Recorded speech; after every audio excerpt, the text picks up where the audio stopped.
welcome to the second floor of the Duncan Student Center at the University of Notre Dame. I'm McKenna Andrew, joined by Allie Licygiewicz and Kirra Halfman for the first ever, or first in a while, I should say, girls-only Shamrock Sports. How are we feeling today, ladies? Pretty good and excited. Yes, so excited to be here. This will be a good show. Yes, and we have a super exciting game this weekend with Pitt. College Game Day is headed to Pittsburgh for the first time in 20 years. Pitt's 22nd, Notre Dame's 9th. It's going to be a crazy game. How important do you guys think this matchup is for both teams? This matchup can make or break Notre Dame's season, especially if Notre Dame wants to see another championship playoff game. They have to win. If Pitt wins, they can jump in the rankings, and ND's playoff chances are gone for the season.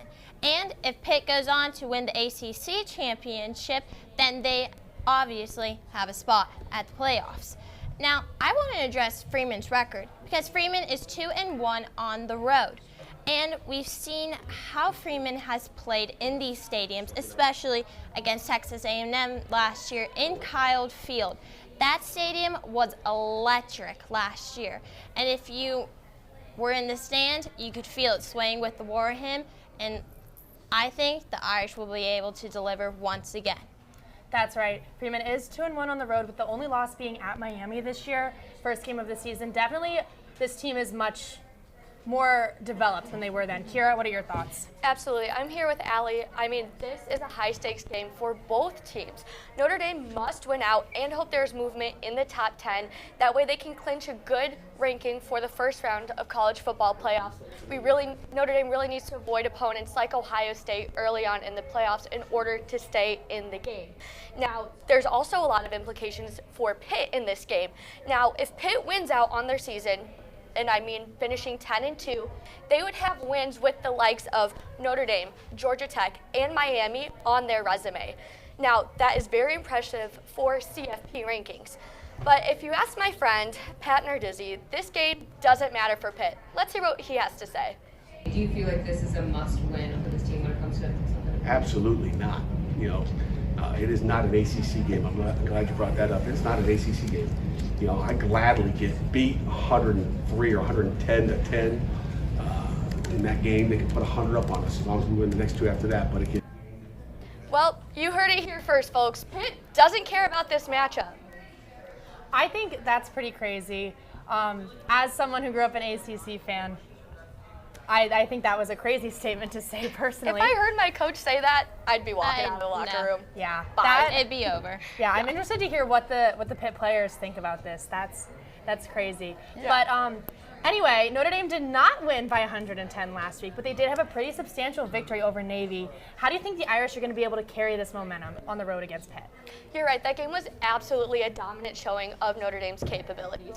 For the first time since 1997, Notre Dame posted a clean sheet against Navy. That means they didn't give up any yards on penalties. In addition, they didn't give up any turnovers. They were very dominant and very in control of the game.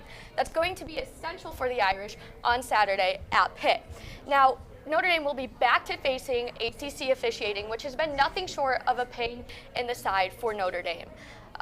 Notre Dame knows that it's win out or get thrown out of the CFP, so Notre Dame needs to stay dominant and keep those turnovers to a minimum. I think, and I agree with Kirra, the Irish need to maintain these aggressive and explosive plays. The Irish have the people and the talent, and we have Jay Love. He's a Heisman contender. We have one of the best in the entirety of college football. Now, that's what the Irish need to do. They need to use these people and the talent to their advantage. Jay Love, as I said, is one of the most important players for the team. And if Notre Dame leads into those key players, they will be successful. But we're going back on the road. And last time we were on the road, we were against Boston College. And as an Irish fan, I'd say, and I think I could speak for a lot of other people, that it was one of the most disappointing games as an Irish fan. Notre Dame thought they could easily win this, and they didn't come out with the same aggression and explosive plays that we've all seen in the past. Notre Dame, with this mentality, is not going to win this game. So, hey, do we want to win this game, or do we want Pitt to win this game? I agree, Allie. I think that we definitely need a different mindset than we had at the Boston College game going to Pitt. We're going to head to break. When we come back, we'll dive deeper into the Pitt-Notre Dame matchup. Stay here. Hey Irish, if you want to hear the news from campus this week, watch some exciting segments, or learn about this coming weekend's campus events, make sure to tune in to ND Sunrise, which airs every Friday morning at 9 a.m. on the NDTV YouTube channel. Awesome. So let's look more at Pitt specifically, especially their star freshman quarterback, Mason Heinschel. You know, this was his only Power 4 offer. He started third week of the season. Pitt is playing much better with him now. What does Notre Dame defense need to do to stop the Pitt sensation? So Heinschel, he's a true freshman. He's a strong quarterback. He's dangerous and knows where those pockets are. And throwing the ball to those pockets are key in his plays. Being so consistent and leaving little room for mistakes, and he's also not afraid to be that mobile quarterback. That's very important for games like these. What the Irish need to do to be aggressive against Pitt, especially the defense, they need to break up those plays that Heinschel decides to throw. And they need to put him under pressure so he throws more interceptions. Against Stanford, Pitt threw more interceptions in the second half. While yes, they did lead the first half strongly, they get tired very quickly going into the second half, and that's what the Irish will need to bet on to be able to win this game. Kirra, what about you? Yeah, I agree. Like Allie said, Heinschel is an amazing standout quarterback. Pitt has started Heinschel at quarterback for their last 5 games. They've been 5-0 in those games. 4 out of 5 of those games, he has thrown for over 300 yards, but he has averaged in pick per game. Notre Dame really needs to capitalize on those freshman mistakes. Now, I'm going to really look at the defensive backs to capitalize on those mistakes. This game is all about keeping the ball in Notre Dame's possession. I also want to look to our defensive line to really put the pressure on Heinschel. Once again, I'm looking at Drake Bowen to really put the pressure on Heinschel, force him to make those decisions that he doesn't want to make but will have to. Awesome. And as we know, looking toward Pitt's defense, it is strongest against the run, which our offense has been doing pretty great lately. Do we think this is going to have to change Notre Dame's offensive game plan? How does CJ Carr going to adapt to this? What are y'all's thoughts? Yeah, so I'm really looking at our running backs here. We have the best backfield in America. Jadarian Love and Jeremiah Love and Jadarian Price are outstanding. We see so much of a deal in them. I start to get them mixed up. However, adapting to the challenge that Pitt will pose is essential. Notre Dame is really great at the run game, but Pitt is really, really effective in stopping the run game. Now, Pat Narduzzi was a defensive coach himself, and so Pitt is very, very effective in stopping the run and keeping, that yardage short. But yeah, that's all I have to say about that. Our amazing backfield that I like to get confused, and Pitt's defense. They are quite the duo. It's easy to mix them up. They're both amazing. Allie, what are your thoughts? I think Notre Dame is going to and should use Eli Raridon as a receiver. In Miami, he led the team in rushing yards and is a great player to throw the ball to. Passing plays, because of Pitt's defense, will be necessary for the Irish to score those touchdowns. But CJ Carr needs to be aware of the pressure that Pitt's defense is going to put on him. If Notre Dame does decide to run, as we typically do, with J. Love and Jadarian Price, once they find those pockets, there will be no way that Pitt's going to stop them.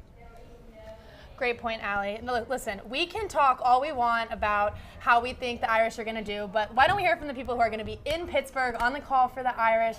Let's check in with Chris Dailey and Jack Rinaldi for the WVFI preview.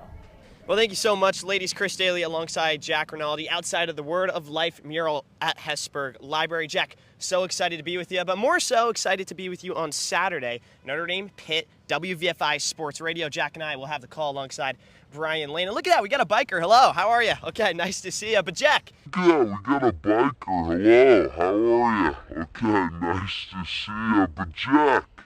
Notre Dame offense really good this year, going up against a strong Panthers defense and got them in the top 25 in the nation. What can Notre Dame do to exploit this Panthers defense? Well, I'll tell you what, they try to run the ball, it's going to look like that because the biker coming through just messing it up all the way around. In the air, it's not going to look quite like that. CJ Carr back on track against Navy. Think he's got to have a good performance against Pitt to keep it rolling for Notre Dame. This is a Pitt team that allowed over 300 yards in the air to Louisville a couple weeks ago. They can be had in the air if they can on the ground. On the flip side of the ball, Chris, the defense for Notre Dame really rebounded nicely last couple weeks, especially since that Arkansas game after struggling at the beginning of the season. How do they continue that success against Pitt? Yeah, well, Jack, they're well rested. A lot of guys were healthy scratches against Navy, running the triple option. They didn't need Boubacar Traore, who has 6.5 sacks this season. He had 2 against NC State, a big day against USC. We did not see him against the midshipmen. So get him involved. I mean, the guy is well rested. He is fine. There is no injury for Boubacar Traore. It was really just Notre Dame saying, hey, let's rest him. Let's get him ready for that top 25 matchup against Pitt. So they need to pressure the quarterback. Listen, Pitt's offensive line is really not good. It's been their biggest fault throughout the season, even though they're in the top 25. It's maybe a reason why they're not in that top 12 right now. So that's what Notre Dame needs to do to really get to this Pitt offense. Thanks, Chris. Appreciate the analysis there. No bikers to be seen now. Chris Dailey, Jack Rinaldi will be on the call for WVFI this Saturday in Pittsburgh. Hopefully you can join us, guys. Thanks for having us on. Back to you. Thanks, Chris and Jack. Now pivoting to another, but equally as entertaining sport, I have our Shamrock Sports resident volleyball expert, Payton Dymek. Payton, Notre Dame women's volleyball is coming off of a 1-1 weekend. Last weekend in North Carolina, they lost to Wake Forest, but beat NC State. A star player there was Morgan Gardy. How did she perform? What are some notes? I mean, she's not called the Gardy Party for nothing. Against Wake Forest, she hit her 500th career kill, making her at over 350 this season alone. Now, I want to break down her mechanics as to what makes her such an offensive demon for the Irish. Now, Morgan Gardy, as you can watch from this, she passes the ball right here and immediately starts her transition. She gets nice and wide, and she is starting way behind the 10-foot line, which is exactly what many coaches want taller outside players to do, and Morgan Gardy, with her 6'4" stature, does just this. Now, if you're also looking at her arms, you can see they are so far back behind her. This is what is going to help her momentum when she jumps to get as high as she can and hit the ball at its highest peak. Speaking of the ball, she is also watching the set very clearly out of Maya Baker's hands, making sure not to leave too early or too late. Now, as she's moving up, she has her step close, which are the most 2 important steps in an approach, and she is going up with a bow and arrow kind of feature in her hands. So just watch her arms here, just like that. And even in her shoulder as well, you can see that she's starting to turn it a little bit inside. Now, watch where the ball goes when she does this. It hits that 10-foot line right there. Now, the reason why she does this is because she's dropping her shoulder and dropping her thumb, and that is what's causing the ball to be a cut shot and go right within the 10-foot line. Exactly what the Irish needed to try to beat the Demon Deacons at Wake Forest. Yes, and while they did fall short, great game against the Demon Deacons. They played amazing against NC State, taking them to 5 sets and ultimately winning. First time in almost 30 years the Irish had beaten the Wolfpack, and there were some key plays in that game. Why don't you break some down for us? Yeah, so the first one that I'm going to look at was the set point of set 2, and this really shifted the momentum for the Irish. Now, right off the bat, we're watching a perfect pass from Sydney Helmers right here. As you can see, she is taking the ball right in her middle of her body, right? And she's keeping her arms super far away from her, which gives her so much control to try to pass the ball wherever it needs to be. Now, if you're watching kind of the location of the ball, it is a little bit further off the net, which Maya Baker is able to move off, transition well, and get there. However, many setters do like it to be a little bit closer, kind of more in that smaller circle region. However, again, Maya Baker being at the level she is as a freshman, she's doing a great job of really seeing that, moving off the net and getting ready to set. And even in her set, we can see that she's doing a lot of controlling with her wrists instead of her arms, which is exactly what we want to see out of D1 setters. Now, she sets the ball to outside Lucy Trump, and very similar to how I was breaking down Morgan Gardy's hitting, you can do the same here with Trump. As you can see, her arms are so far back behind her, she is down and low, taking those step close and ready to go up and just swing away at the ball. Additionally, middle Grace Langer is doing an amazing job right here, as you can see, being ready for a potential 3-ball set that could end up going her way instead of all the way to the outside to Trump. Now, Trump makes a very smart decision here. Instead of swinging away at the ball, as you can see, she actually hit it into the NC State block. Now, if you are going up against a bigger block, it is the smarter decision to try to tool the ball off of their hands instead of just trying to swing away at the ball. Ultimately, the ball lands out of bounds, being a set point for the Irish. Awesome. Just real quickly, do we want to look at one more? Yes. So I want to look at the match point of this game. Now, this was a big play for the Irish, and although they play a little bit of awkward defense, as you can see here. Now, freshman Maya Baker does go for that ball, as we saw off of her high hands right there. And then there is a little bit of confusion because usually it's actually Maya Evans here in the libero jersey, but instead they're actually playing Maisie Alexander as the libero, which is a very interesting defensive decision. And it does kind of confuse the NC State Wolfpack, which I thought was an interesting play, but there's a little bit of miscommunication there. But that's okay because Sydney Helmers is right there and she's ready to tip the ball right over the net. And she does a great job of also staying away from the net and out of the net, since that would have led to an NC State point. So just watching her stay nice out of the net and staying very controlled on her swing. Now, as NC State goes up to hit, you'll watch Chichi Nyaji and Anna Bjork, go up for that block. Now, they are trying anything they can to get their hands over and above the net, which they do a great job of. And as you can see, there's a great pass, great set, great swing by Sydney Helmers. Isn't quite defended by NC State very well. And they block it one more time. NC State puts it back up, and Sydney Helmers goes down for that swing, doing a nice step close there. And those were some key plays from the Irish against NC State. Yes, definitely a super exciting way to end this matchup. Irish are back at it tonight at home, but for now, we're going to pivot to women's soccer with Avery and Andi. I'm Avery White here with Andi Lopez. Andi, how's it going? I'm doing well. How are you? I'm doing very well, especially after learning that the Fighting Irish women's soccer team on Tuesday was announced that they earned a #1 seed in the NCAA tournament. I was wondering, what are the chances here of making it a true run to that championship? What teams do we have to watch out for? Let's break it down. Yeah, Avery. I mean, the Irish have had a really incredible season this year. They started off strong and continue that energy out throughout the rest of the season. Awesome. During the season, they beat UNC, the defending champions, and they beat Duke 3-2. So, you know, they can face difficult teams and still come out on top. So, definitely something to note. And then, additionally, they had 6 games this regular season where they beat their opponents, keeping them to 0. Right. So, I mean, these Impressive. weren't 1-0 games. These were games that were a 3-point difference. I mean, they beat Oakland by 8. So, yeah, I really think that that is something to note. I think the Irish have done an amazing job this season. And even, you know, they ended the season 14-1-3. So, you know, 3 ties and then that 1 loss against Pitt, which was really an upset. But I think that they've learned from that. Right. It's a good experience. Yeah, for sure. We need one of those. So, I mean, going into this game tomorrow, like this last, like for the ACC championship, they beat Duke again, Right. 2-1, and then unfortunately lost to Stanford. And I think that that is probably going to be something of note for the rest of the season, this off season. And then, so, yes. So, then, yeah. And then going into this game tomorrow, Yes. Versus, you know, University of Illinois, Chicago, it's their first time making it to the NCAA tournament. So they're really green to this. They're not used to. Right. Nerves might be high. Nerves might be high, but also they started 6 in their tournament for, you know, the Missouri Valley Conference. Okay. And so this is a team that really has a lot of drive and a lot of like energy. So I think that while I do think the Irish have a really good chance tomorrow, I think you can't discount the team, and you really have to, you know, consider that they might give them like a challenge. Right. It's important to watch out for. And then, Yeah. yeah. So moving on, I mean, it sounds like it's going to be a challenge, something to got to keep in mind. But so which players we're talking about, like who's going to be the key in making this run and especially win tomorrow? I mean, the Irish are a well-oiled machine, but I really think you can't talk about players without talking about Izzy Engel.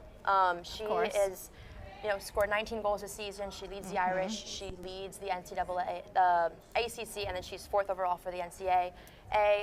She received Freshman of the Year last year, and then this year, Offensive Player of the Year. And she's the first Notre Dame striker to do so, and only the 5th player to receive Freshman of the Year and Offensive Player of the Year consecutive season. So that's So definitely something of impressive. note. Yeah, she's had an amazing couple games. She had a hat trick against Virginia Tech. Right. And then second to Ingle, we have Annabelle Chukwu with 12 goals, 6 overall in the ACC, and averaging 1.5 points per game. Really incredible. And then she, I think where she really shines is those end of game, like last minute. She has 6 game-winning goals, which is the most in the ACC, and 4th overall in the NCAA. So I think that's really going to be a critical thing. Yes. Awesome. Yeah. Well, very exciting time for women's soccer. Be sure to tune in tomorrow at 6 p.m. The women play against UIC at Alumni Stadium at 6 p.m. We're going to take a quick break here. We'll come right back to you with McKenna and Molly. Here at Shamrock Sports, I pride myself on knowing a lot about, well, sports. And I mean all sports. I think some of the people around the office have started to lose their touch a little bit. Have you been reading up on any lines for the Texas U18 badminton tournament this weekend? Absolutely not. What? No, what? You don't think the boys from El Paso got a good shot at it this year? I have no idea what you're talking about. Dude, you got to figure it out, man. Come on. We do this. Murph, just the guy I was looking for. Okay, so you think Mo Kabasi can go back-to-back in the Yemen camel jumping this year? I'm thinking about sprinkling a few bucks on it. What are you talking about? Mohammed Kabasi? Come on, man. I thought you knew. No. Dude, no one in this office. Are we serious? Kirra. Hey. Okay, as a Michigander, I want your opinion on this. Michigan cherry pit spitting contest. You like Lisa Fitzgerald at all? What's that? Well, you live there. You don't know the Michigan cherry pit spitting? I don't know what you're talking about. I'm so sick of this club. Welcome back to the second floor of Duncan Student Center. I'm McKenna Andrew, joined now by Molly O'Malley, women's hoops resident expert. Molly, this has been an amazing week for the Fighting Irish women's basketball team, especially Hannah Hidalgo. She's come off a historic game against Akron. She set both a Notre Dame record with 44 points and an NCAA record with 16 steals in a single game. Amazing. I mean, how crazy was that? It was so crazy. She truly is setting a new standard for all of college basketball right now. She shows what it means to be a two-way player dominating on both sides of the floor. Her coach, Neil Ivey, talks a lot about her stepping up as a facilitator and a vocal leader of the team, and she is doing exactly that.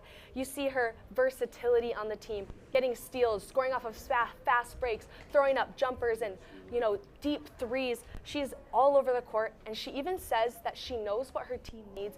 And in this past game, she knew her team needed her to score, and I mean, she totally did. She broke the record, so definitely a great performance by her. It was seriously amazing to watch, but looking forward, the Irish face Michigan. That's going to be a pretty tough game. How do you think she's going to perform there? You got to expect her to not take her foot off the gas at all. She's pedal to the metal always. She's going to keep thriving. This is the 4th Shamrock Classic between Notre Dame and Michigan. Last year, Notre Dame took the victory in the 32nd round of the NCAA playoffs, and Hannah scored 21 in that game. I would be not surprised at all if she scores more than 21. I know Michigan is a tough team. They're going to be looking to lock her down. They're going to be looking to lock down some more players on the team. But Michigan is very strong. They have a really good guard. Olivia Olson from Minnesota actually played against her in high school. So I know she's a really good player. She's strong. And Michigan's going to be locking down on defense, and I expect that Notre Dame's going to need to do the same. So definitely going to be a defensive battle there. I'm sure. And looking past Hidalgo at Notre Dame as a whole, they have tons of grad transfers. They've really reloaded on this offseason. What do you expect to see from this team going forward? I expect to see a lot of development for sure. They're really learning how to gel with each other on the team.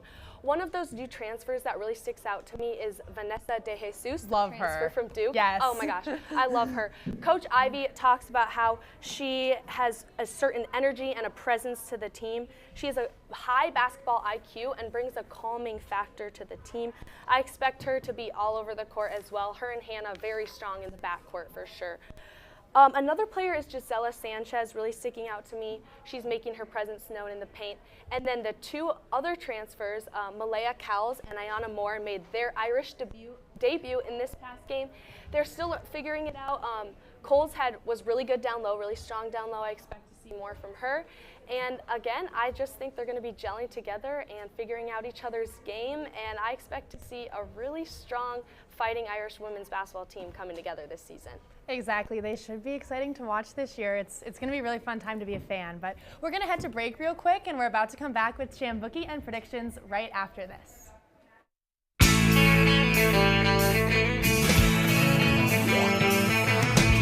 No one told you life was gonna be this way.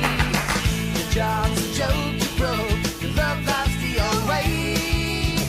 It's like you're always stuck in second gear. When it hasn't been your day, your week, your month, even your year. But I'll be there for you when the rain starts to pour. I'll be there for you like I've been there before. I'll be there for you 'cause you're there for me too.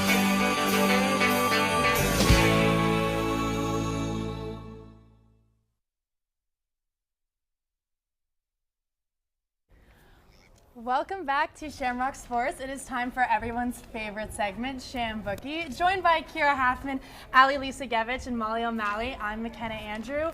And let's get into some picks. How are we feeling, guys? Good. Yeah, Feeling pretty good about this. I know personally I've been on Shambookie once, and my pick did hit, so that was pretty exciting. Add that to my resume. But let's get started, Kirra, with what you think is going to happen.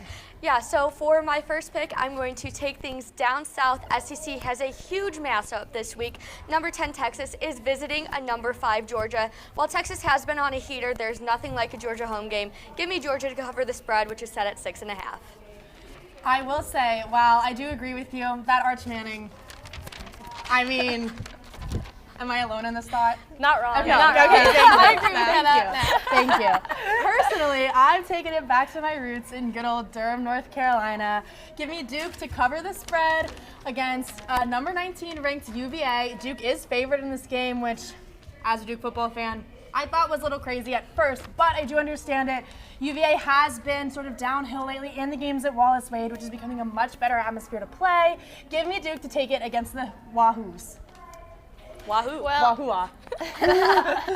I'm also going down to my home state of Texas, down to College Station, where we will see the South Carolina Gamecocks against Texas A&M Aggies. And while, yes, I do love their dog, Miss Reveille, she is not as pretty as my own dog, Jenny. I love my dog too much. But we're talking about football here. So I want to see the Texas A&M Aggies will cover and win over 20 points. They're one of the last 3 teams left undefeated in college football.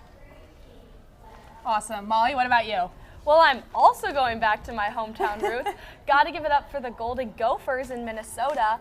You know, the line is set at 25.5 for Oregon, but I think Minnesota is going to cover the line. I'm not saying they're going to win, but I don't think Oregon Ducks are going to beat the Gophers by that much. The Gophers like to pound on the Ducks, so I expect to see a good battle out of that. And I think both teams are really strong defensively, so I don't think Oregon's going to win by that much, and Gophers could even win. I'd be pretty happy. I know my family would be pretty happy, so we'll see what happens. Awesome. Well, we're about to head to break, but catch us in a few seconds with our picks for the Notre Dame Pitt game. No ball? Let the seasoned ball knowers at Shamrock Sports get you up to date on all things ball around Notre Dame.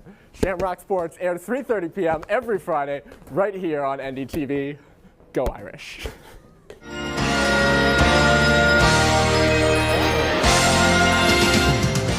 And now we're going to talk about a matchup that is a little more close to where we are now, despite our hometowns. The Notre Dame Pitt game. What is everyone thinking? What are our score predictions? Kirra, we'll start with you. There has been a lot of talk about this game. So much media attention, so much so that everyone is throwing in their score predictions.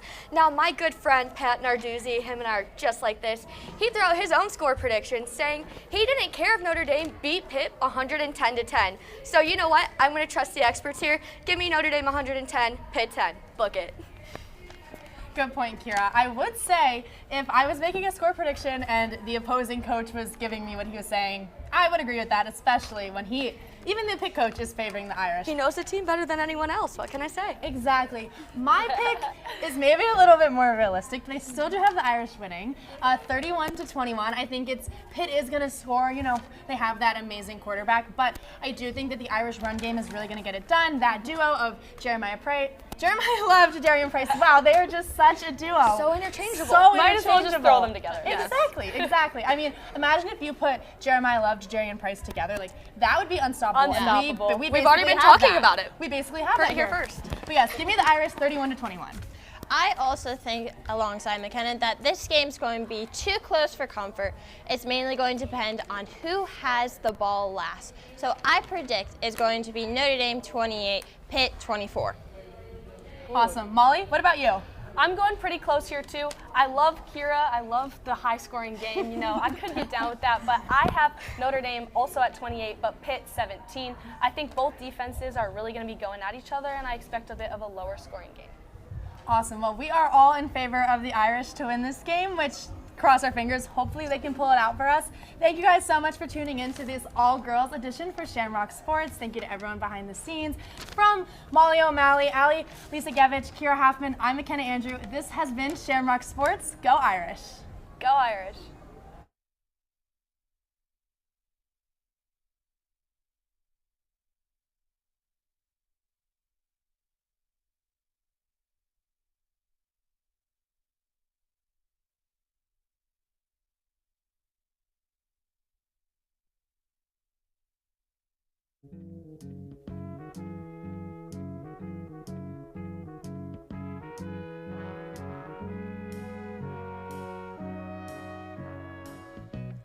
Where it began,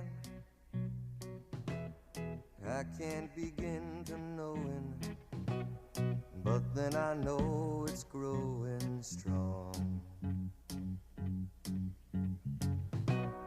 Wasn't the spring, and spring became the summer. Who'd have believed you'd come along?